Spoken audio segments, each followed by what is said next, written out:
नमो भगवते वासुदेवाय। दूसरा अध्याय। हिरण्याक्ष का वध होने पर हिरण्यकशिपु का अपनी माता और कुटुंबियों को समझाना। नारद जी ने कहा, युधिष्ठिर, जब भगवान ने वराह अवतार धारण करके हिरण्याक्ष को मार डाला, तब भाई के इस प्रकार मारे जाने पर हिरण्यकशिपु रोष से जल भुन गया और शोक से संतप्त हो उठा। वह क्रोध से कांपता हुआ अपने दांतों से बार बार होठ चबाने लगा। क्रोध से दहकती हुई आंखों की आग के धुएं से धूमिल हुए आकाश की ओर देखता हुआ वह कहने लगा। उस समय विकराल दाढ़ों, आग उगलने वाली उग्र दृष्टि और चढ़ी हुई बोहों के कारण उसका मुख देखा न जाता था। भरी सभा में त्रिशूल उठाकर उसने द्विमुर्धा, त्र्यक्ष, शंबर, शतबाहु, हयग्रीव, नमुची, पाक, इलवल, विप्रचिति, पुलोमा और शकुन आदि को संबोधन करके कहा, दैत्यों और दानवों, तुम सब लोग मेरी बात सुनो और उसके बाद जैसे मैं कहता हूं वैसे करो। तुम्हें ये ज्ञात है कि मेरे शूद्र शत्रुओं ने मेरे परम प्यारे और हितैषी भाई को विष्णु से मरवा डाला है।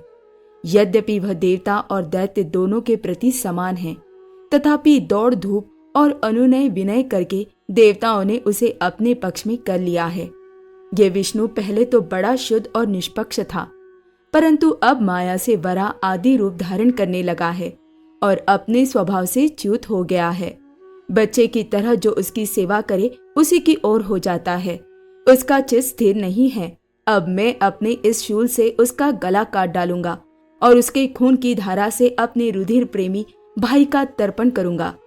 तब कहीं मेरे हृदय की पीड़ा शांत होगी। उस मायावी शत्रु के नष्ट होने पर, पेड़ की जड़ कट जाने पर डालियों की तरह सब देवता अपने आप सूख जाएंगे, क्योंकि उनका जीवन तो विष्णु ही है। इसलिए तुम लोग इसी समय पृथ्वी पर जाओ। आजकल वहां ब्राह्मण और क्षत्रियों की बहुत बढ़ती हो गई है। वहां जो लोग तपस्या, यज्ञ, स्वाध्याय, व्रत और दानादि शुभ कर्म कर रहे हो, उन सबको मार डालो। विष्णु की जड़ है द्विजातियों का धर्म कर्म, क्योंकि यज्ञ और धर्म ही उसके स्वरूप है। देवता, ऋषि, पितर, समस्त प्राणी और धर्म का वही परम आश्रय है। जहाँ जहाँ ब्राह्मण, गाय, वेद, वर्णाश्रम और धर्म कर्म हो, उन देशों में तुम लोग जाओ, उन्हें जला दो, उजाड़ डालो। दैत्य तो स्वभाव से ही लोगों को सताकर सुखी होते हैं। दैत्यराज हिरण्यकशिपु की आज्ञा उन्होंने बड़े आदर से सिर झुकाकर स्वीकार की और उसी के अनुसार जनता का नाश करने लगे। उन्होंने नगर, गांव, गौओं के रहने के स्थान, बगीचे, खेत, टहलने के स्थान, ऋषियों के आश्रम, रत्न आदि की खाने, किसानों की बस्तियां, तराई के गांव, अहीरों की बस्तियां और व्यापार के केंद्र, बड़े बड़े नगर जला डाले। कुछ दैत्यों ने खोदने के शस्त्रों से बड़े बड़े पुल, परकोटे और नगर के फाटकों को तोड़ फोड़ डाला, तथा दूसरों ने कुल्हाड़ियों से फले फूले हरे भरे पेड़ काट डाले। कुछ दैत्यों ने जलती हुई लकड़ियों से लोगों के घर जला दिए। इस प्रकार दैत्यों ने निरीह प्रजा का बड़ा उत्पीड़न किया। उस समय देवता लोग स्वर्ग छोड़कर छिपे रूप से पृथ्वी में विचरण करते थे। युधिष्ठिर, भाई के मृत्यु से हिरण्यकशिपु को बड़ा दुख हुआ था। जब उसने उसकी अंत्येष्टि क्रिया से छुट्टी पाली, तब शकुनी, शंबर, धृष्ट, भुज संतापन, व्रक, कालनाप, महानाप, हरिश्मश्रु और उत्कच अपने इन भतीजों को सांत्वना दी। उनकी माता रुषाभानु को और अपनी माता दिति को देश काल के अनुसार मधुर वाणी से समझाते हुए कहा। हिरण्यकशिपु ने कहा, मेरी प्यारी माँ, बहू और पुत्रों, तुम्हें वीर हिरण्याक्ष के लिए किसी प्रकार का शोक नहीं करना चाहिए। वीर पुरुष तो ऐसा चाहते ही है कि लड़ाई के मैदान में अपने शत्रु के सामने उसके दांत खट्टे करके प्राण त्याग करे। वीरों के लिए ऐसी ही मृत्यु श्लाघनीय होती है। देवी, जैसे प्याऊ पर बहुत से लोग इकट्ठे हो जाते हैं, परंतु उनका मिलना जुलना थोड़ी देर के लिए ही होता है, वैसे ही अपने कर्मों के फेर से दैववश जीव भी मिलते और पिछुड़ते हैं।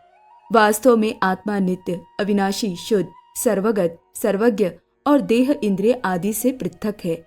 वह अपनी अविद्या से ही देह आदि की सृष्टि करके भोगों के साधन सूक्ष्म शरीर को स्वीकार करता है। जैसे हिलते हुए पानी के साथ उसमें प्रतिबिंबित होने वाले वृक्ष भी हिलते से जान पड़ते हैं, और घुमाई जाती हुई आग के साथ सारी पृथ्वी ही घूमती सी दिखाई देती है। कल्याणी, वैसे ही विषयों के कारण मन भटकने लगता है और वास्तव में निर्विकार होने पर भी उसी के समान आत्मा भी भटकता हुआ सा जान पड़ता है। उसका स्थूल और सूक्ष्म शरीरों से कोई भी संबंध नहीं है, फिर भी वह संबंधी सा जान पड़ता है। सब प्रकार से शरीर रहित आत्मा को शरीर समझ लेना, यही तो अज्ञान है। इसी से प्रिय अथवा अप्रिय वस्तुओं का मिलना और बिछुड़ना होता है। इसी से कर्मों के साथ संबंध हो जाने के कारण संसार में भटकना पड़ता है। जन्म मृत्यु, अनेकों प्रकार के शोक, अविवेक, चिंता और विवेक की विस्मृति, सबका कारण ये अज्ञान ही है। इस विषय में महात्मा लोग एक प्राचीन इतिहास कहा करते हैं। वह इतिहास मरे हुए मनुष्य के संबंधियों के साथ यमराज की बातचीत है। तुम लोग ध्यान से उसे सुनो। उशीनर देश में एक बड़ा यशस्वी राजा था। उसका नाम था सुयज्ञ। लड़ाई में शत्रुओं ने उसे मार डाला। उस समय उसके भाई बंधु उसे घेर कर बैठ गए। उसका जड़ाऊ कवच छिन्न भिन्न हो गया था। गहने और मालाएं तहस नहस हो गई थी। बाणों की मार से कलेजा फट गया था। शरीर खून से लथपथ था।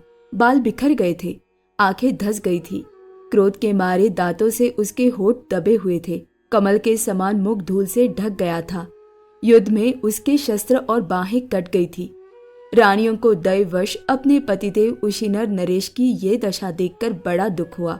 वे, हाँ नाथ, हम अभागिने तो बेमौत मारी गई, यो कहकर बार बार जोर से छाती पीटती हुई अपने स्वामी के चरणों के पास गिर पड़ी। वे जोर जोर से इतना रोने लगी कि उनके कुछ कुमकुम से मिलकर बहते हुए लाल लाल आंसुओं ने प्रीतम के पाद पद्य पखार दिए। उनके केश और गहने इधर उधर बिखर गए। वे करुण क्रंदन के साथ विलाप कर रही थी, जिसे सुनकर मनुष्यों के हृदय में शोक का संचार हो जाता था। हाय, विधाता बड़ा क्रूर है स्वामिन, उसी ने आज आपको हमारी आंखों से ओझल कर दिया। पहले तो आप समस्त देशवासियों के जीवनदाता थे, आज उसी ने आपको ऐसा बना दिया कि आप हमारा शोक बढ़ा रहे हैं। पतिदेव, आप हमसे बड़ा प्रेम करते थे, हमारी थोड़ी सी सेवा को भी बड़ी करके मानते थे। हाय, अब आपके बिना हम कैसे रह सकेंगी। हम आपके चरणों की चेरी है। वीरवर, आप जहां जा रहे हैं वहीं चलने की हमें भी आज्ञा दीजिए। वे अपने पति की लाश पकड़कर इसी प्रकार विलाप करती रही। उस मुर्दे को वहां से दाह के लिए जाने देने की उनकी इच्छा नहीं होती थी। इतने में ही सूर्यास्त हो गया। उस समय उशीनर राजा के संबंधियों ने जो विलाप किया था, उसे सुनकर वहां स्वयं यमराज बालक के वेश में आए और उन्होंने उन लोगों से कहा। यमराज बोले, बड़े आश्चर्य की बात है, ये लोग तो मुझसे सयाने हैं, बराबर लोगों का मरना जीना देखते हैं, फिर भी इतने मूढ़ हो रहे हैं।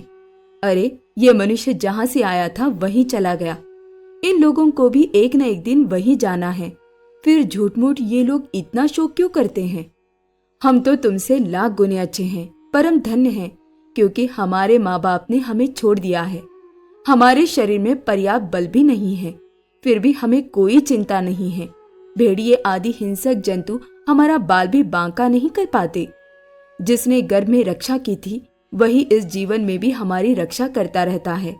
देवियों, जो अविनाशी ईश्वर अपनी मौत से इस जगत को बनाता है, रखता है और बिगाड़ देता है, उस प्रभु का ये एक खिलौना मात्र है। वह इस चराचर जगत को दंड या पुरस्कार देने में समर्थ है। भाग्य अनुकूल हो तो रास्ते में गिरी हुई वस्तु भी ज्यों की त्यों पड़ी रहती है, परंतु भाग्य के प्रतिकूल होने पर घर के भीतर तिजोरी में रखी हुई वस्तु भी खो जाती है।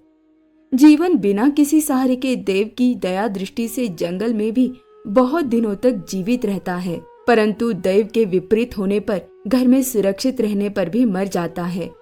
रानियों, सभी प्राणियों की मृत्यु अपने पूर्व जन्मों की कर्म वासना के अनुसार समय पर होती है और उसी के अनुसार उनका जन्म भी होता है, परंतु आत्मा शरीर से अत्यंत भिन्न है, इसलिए वह उसमें रहने पर भी उसके जन्म मृत्यु आदि धर्मों से अछूता ही रहता है। जैसे मनुष्य अपने मकान को अपने से अलग और मिट्टी का समझता है, वैसे ही ये शरीर भी अलग और मिट्टी का है। मोहवश वह इसे अपना समझ बैठता है। जैसे बुलबुले आदि पानी के विकार, घड़े आदि मिट्टी के विकार और गहने आदि स्वर्ण के विकार समय पर बनते हैं, रूपांतरित होते हैं तथा नष्ट हो जाते हैं, वैसे ही इन्हीं तीनों के विकार से बना हुआ ये शरीर भी समय पर बन बिगड़ जाता है। जैसे काट में रहने वाली व्यापक अग्नि स्पष्ट ही उससे अलग है, जैसे देह में रहने पर भी वायु का उससे कोई संबंध नहीं है, जैसे आकाश सब जगह एक सा रहने पर भी किसी के दोष गुण से लिप्त नहीं होता, वैसे ही समस्त देहेंद्रियों में रहने वाला और उनका आश्रय आत्मा भी उनसे अलग और निर्लिप्त है। मूर्खो, जिसके लिए तुम सब शोक कर रहे हो, वह सुयज्ञ नाम का शरीर तो तुम्हारे सामने पड़ा है। तुम लोग इसी को देखते थे। इसमें जो सुनने वाला और बोलने वाला था वह तो कभी किसी को नहीं दिखाई पड़ता था, फिर आज भी नहीं दिखाई दे रहा है, तो शोक क्यों? तुम्हारी ये मान्यता कि प्राण ही बोलने या सुनने वाला था सो निकल गया, मूर्खता पूर्ण है, क्योंकि सुषुप्ति के समय प्राण तो रहता है, पर न वह बोलता है न सुनता है। शरीर में सब इंद्रियों की चेष्टा का हेतुभूत जो महाप्राण है, वह प्रधान होने पर भी बोलने या सुनने वाला नहीं है, क्योंकि वह जड़ है। देह और इंद्रियों के द्वारा सब पदार्थों का दृष्टा जो आत्मा है, वह शरीर और प्राण दोनों से पृथक है। यद्यपि वह परिच्छिन्न नहीं है, व्यापक है, फिर भी पंचभूत, इंद्रिय और मन से युक्त नीचे ऊंचे देव, मनुष्य, पशु, पक्षी आदि शरीरों को ग्रहण करता और अपने विवेक बल से मुक्त भी हो जाता है। वास्तव में वह इन सबसे अलग है। जब तक वह 5 प्राण, 5 कर्मेंद्रिय, 5 ज्ञानेंद्रिय, बुद्धि और मन, इन 17 तत्वों से बने हुए लिंग शरीर से युक्त रहता है, तभी तक कर्मों से बंधा रहता है, और इस बंधन के कारण ही माया से होने वाले मोह और क्लेश बराबर उसके पीछे पड़े रहते हैं। प्रकृति के गुणों और उनसे बनी हुई वस्तुओं को सत्य समझना अथवा कहना झूठ मूठ का दुराग्रह है। मनोरथ के समय की कल्पित और स्वप्न के समय की दिख पड़ने वाली वस्तुओं के समान इंद्रियों के द्वारा जो कुछ ग्रहण किया जाता है, सब मिथ्या है। इसलिए शरीर और आत्मा का तत्व जानने वाले पुरुष न तो अनित्य शरीर के लिए शोक करते हैं और न नित्य आत्मा के लिए ही। परंतु ज्ञान की दृढ़ता न होने के कारण जो लोग शोक करते रहते हैं, उनका स्वभाव बदलना बहुत कठिन है। किसी जंगल में एक बहेलिया रहता था। वह बहेलिया क्या था? विधाता ने मानो उसे पक्षियों के काल रूप में ही रच रखा था।